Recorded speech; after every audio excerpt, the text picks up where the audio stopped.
कुसग्गे जह ओस बिंदुए थोवं चिट्ट ही लंब मान है एवं मणियान जीवियं समयं गोयम माँ पमाए। ये जीवन कुश के अग्रभाग पर टिकी हुई ओस बिंदु की तरह अनित्य, मोती की तरह चमकने वाली ओस बिंदु हवा के हल्के झोंके से गिरकर नष्ट हो जाती है। बिजली के चमत्कार जैसा संसार का स्वरूप है। अत्यंत चंचल व क्षणभंगुर, आकाश में चमकी और गायब। विषय सुख भोग सामग्री देखते देखते नष्ट हो जाते हैं। शरीर देखते देखते जर्जरित व रोगग्रस्त हो जाता है। अनुत्तर विमान के देवों के सुख भी एक दिन क्षीण हो जाते हैं। सारी अनित्यताओं के बीच आत्मा का चिदानंदमय स्वरूप शाश्वत है। उसे पाने का उपाय है शांत सुधारस की अनित्य भावना की अनुप्रेक्षा। अशरण भावना।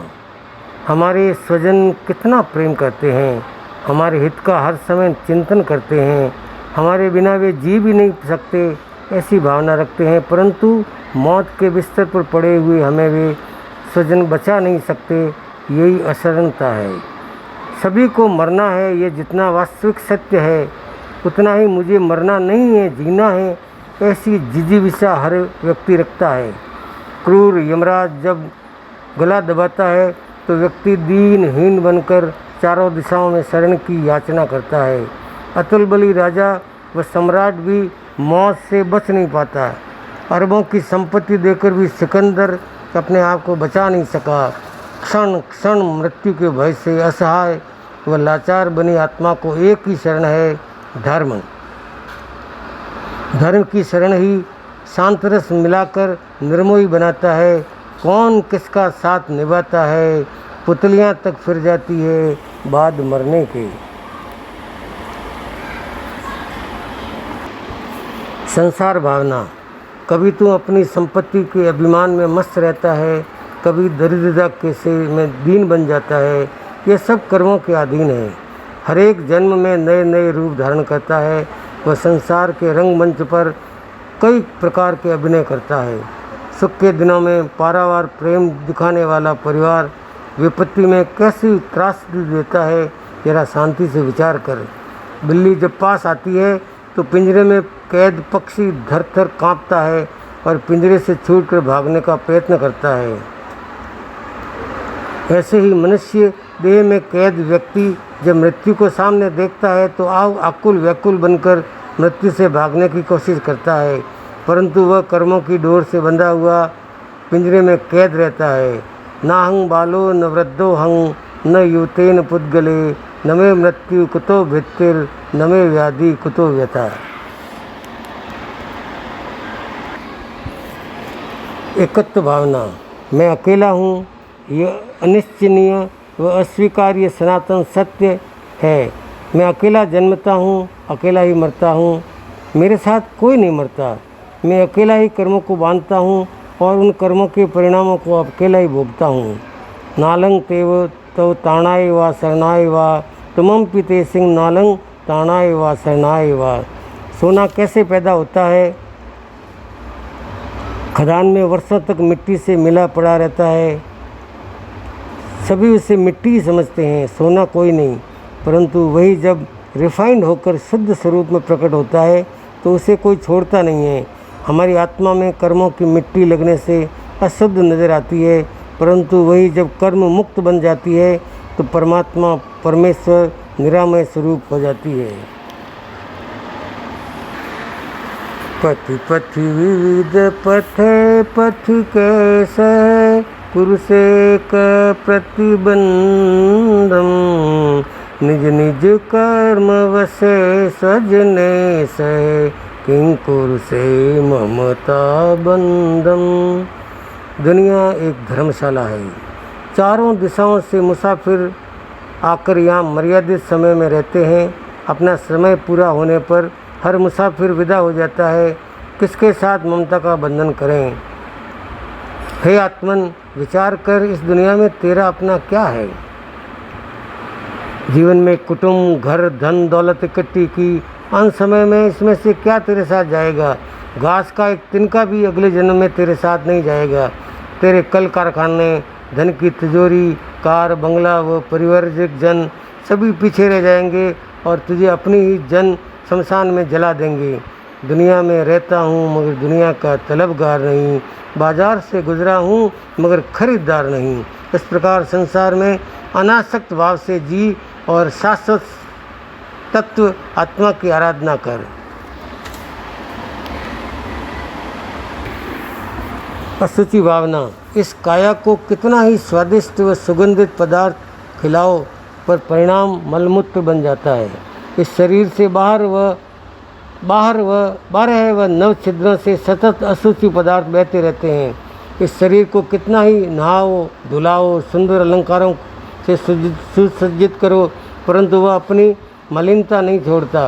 रोग और बुढ़ापा आता है तब इस शरीर को देखना भी अच्छा नहीं लगता है। इस अशुचिमय शरीर में सारभूत तत्व है तो वह है मोक्ष का साधन। इस शरीर से धर्माराधना करके मोक्ष को प्राप्त किया जा सकता है। इस दृष्टि से यह शरीर बहुत मूल्यवान है। अतः शरीर को धर्म की साधना में लगाकर कर्म मुक्त बनने का पुरुषार्थ कर। शरीर पर शोभता आभूषणों ने એ ક્યાં ખબર છે કે એને માટીના ઢગલા પર બધા શણગાર કર્યા છે। आश्रव भावना। हाथी, मछली, भ्रमर, पतंगिया व हिरण एक एक इंद्रिय विषय सुख के लिए भयंकर यातना पाते हैं और मृत्यु को प्राप्त होते हैं। हमारी दौड़ तो 5 इंद्रियां सुखों को प्राप्त करने की है, तो हमारी यातनाओं और दुखों का क्या हिसाब। पहाड़ों से गिरते अलग अलग झरने जलाशय को छलका देते हैं, उसी तरह 10 दिशाओं से आने वाले कर्म आत्मा को मलिन कर कलुषित कर देते हैं। बर्बाद फिजा करने को जब एक ही उल्लू काफ़ी था, हर शाख पे उल्लू बैठे हो, अंजाम गुलिस्तां क्या होगा। मिथ्यात्व, अव्रत, प्रमाद, कषाय व योग आश्रव हमारे गुणस्थान आरोहण में पग पग पर बाधक बनते हैं। संयमी विशुद्ध आत्माओं के शुभ योग की पुण्य का बंद करते हैं और वे पुण्य भी सोने की जंजीर की तरह मुक्ति में बाधक है। आश्रव रूप पापों को रोकने में अपनी बुद्धि लगा और शांत सुधारस का पान कर। संवर भावना। कर्मबंध के कारण है आश्रव। उनके 5 प्रकार है। उन सबको रोकना बंद करना संवर कहलाता है। कर्मबंध के मुख्य 2 कारण हैं, कषाय व योग। मन, वचन व काय योग को गुप्ती द्वारा संवर कर दे। संवर के सदने पर बिना किसी और प्रयास के तेरा कल्याण हो जाएगा। क्रोध को क्षमा से, मान को मृदुता से, माया को सरलता से व लोभ को संतोष द्वारा जीतना है। तीनों योगों को नियंत्रित कर त्रिगुप्ती की आराधना करनी है। जिनेश्वर के गुणों को गा गा कर जीव को पवित्र बना व शांत सुदरस का पान कर आत्मानंद का अनुभव कर। निर्जरा भावना। याति घनापि घना घन पटली, खर पवने न विरामम, भजति तथा तपसा दुरिताली, क्षणभंगुर परिणामम, विभावय विनय तपो महिमानम। कितने ही घनघोर बादल आकाश में छाए हों, परंतु पवन के प्रचंड झोंकों से वे सारी घनघोर बादल की घटाएं तितर बितर हो जाती है। इसी तरह कर्मों के कितने ही थर जन्मों जन्मों के जमे हों, तप के प्रभाव से क्षण भर में दूर हो जाते हैं, नष्ट हो जाते हैं। तप के प्रभाव से शत्रु भी मित्र बन जाते हैं।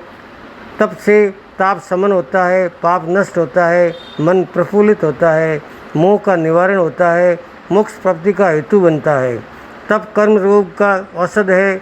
जिन आज्ञा पालन उनका अनुपान है, तब ही तप की गरिमा शांत रस के पान से ही संभव है। धर्म भावना। जिसका कोई सज्जन नहीं, धर्म उसका सज्जन होता है। जो असहाय व लाचार है, धर्म उसका सहायक है।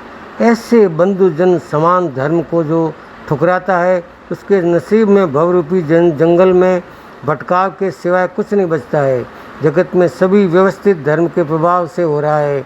सूर्य चंद्र नियत समय पर उगते हैं, अस्त होते हैं, जगत को प्रकाश व शीतलता प्रदान करते हैं। गर्मी से संतप्त धरती पर आकाश में मेघ बरस रहे हैं और धरती अस्वस्थ होती है। यह सब धर्म के प्रभाव से है। हर पदार्थ अपना अपना धर्म बजा रहा है। धर्म के प्रभाव से यह सृष्टि रूप बनी हुई है। धर्म 10 प्रकार के भोग सुख देता है, इंद्रियादि की पदवी देता है, मोक्षदायक ऐसे ज्ञानादि गुण प्रकट करता है। अतः हे धर्म, शांत रस के अटूट अमृत घूंट पिलाने वाले, तेरी जय हो, जय हो। लोक स्वरूप भावना। क्वचिद वीणा नादय, क्वचिदपि हाहेतिरुदितं, क्वचिद विद्वत गोष्ठी, क्वचिदपि सुरामत्त कलह, क्वचिद रम्या रामा, क्वचिदपि जरा जर्जर तनु, न जाने संसारे किम अमृतमय किम विस्मय। इस लोक में कहीं वीणा का नाद बज रहा है तो कहीं हाय हाय का करुण रुदन हो रहा है, कहीं विद्वानों की गोष्ठी हो रही है तो कहीं शराब के नशे में दुत मदिरा पान में लड़ रहे हैं, कहीं रूप सुंदरियाँ अंग प्रदर्शन कर रही है तो कहीं जरा से ग्रस्त चमड़ी झुर्रियाँ ग्रस्त हो गई है। इस संसार में अमृत कहाँ है और विष कहाँ है, ऐसा लोक का स्वरूप है। जगत के स्वरूप का जैसे जैसे परिशीलन किया जाता है वैसे वैसे मन में उठने वाले उन्माद शांत होते जाते हैं, चित्त स्थिर व शांत बनता है और अध्यात्म सुख की अनुभूति जगनी स्वाभाविक बन जाती है।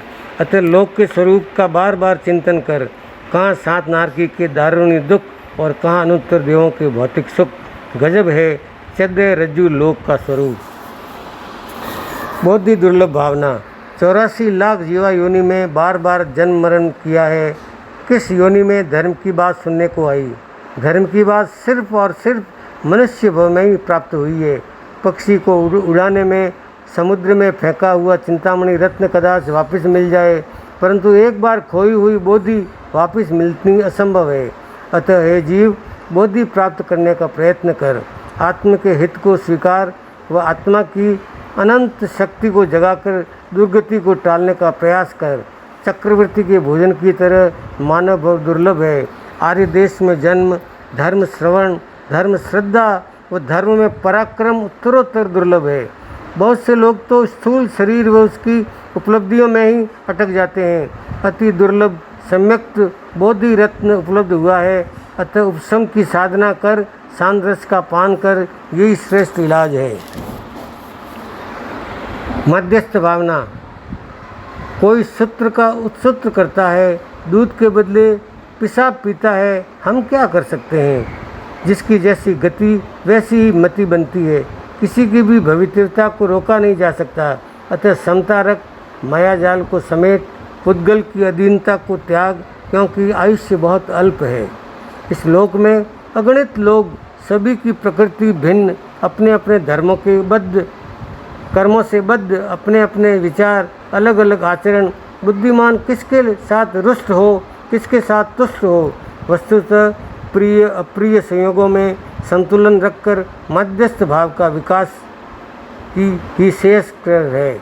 अपने सगे जमाई तो प्रिय शिष्य जमाली को भी उत्सूत्र कथन करते हुए भगवान महावीर नहीं रोक सके। भगवान को भी असत्य घोषित करते हुए जमाली को रोक नहीं पाए, तो एक सामान्य आदमी किसी को जबरदस्त सुधारने की चेष्टा क्यों करे? तुम्हारा हितोपदेश उनको सही सुहाए तो तुम क्यों खिन्न बनते हो? मध्यस्थ भावना भाते हुए तटस्थ रहने की साधना करना ही श्रेयस्कर है। प्रमोद भावना। जगत में जो भी गुणीजन हैं उनकी अनुमोदना करता हूँ। कई साधु भगवंत शांत रस लीन बनकर उत्कृष्ट तप की आराधना करते हैं। कई साध्वी भगवंत व श्राविकाएँ शील सदाचार को बेनमून पालन करते हुए शुद्ध धर्म की आराधना करते हैं। जहाँ भी सद्गुण दिखाई दे उसकी मुक्त कंठ से अनुमोदना कर। यह तो मिथ्यात्व है, उसकी अनुमोदना कैसे करें? ऐसा कमज़ोर विचार मत कर। मिथ्यात्व भी यदि परोपकार किसी की भी उन्नति व सफलता देखकर प्रमुदित बन, ईर्ष्या मत कर। कई लोग अपने धर्म का दान कर पुण्य कमा रहे हैं। स्त्रियां ससुराल व पीर दोनों कुलों को शीलव्रत से यश कलश चढ़ा रही है। ज्ञानी जन अपनी तर्क शक्ति द्वारा तत्व को समझा रहे हैं। सभी का गुणानुवाद कर व प्रमोद भावना भाकर प्रसन्न बन।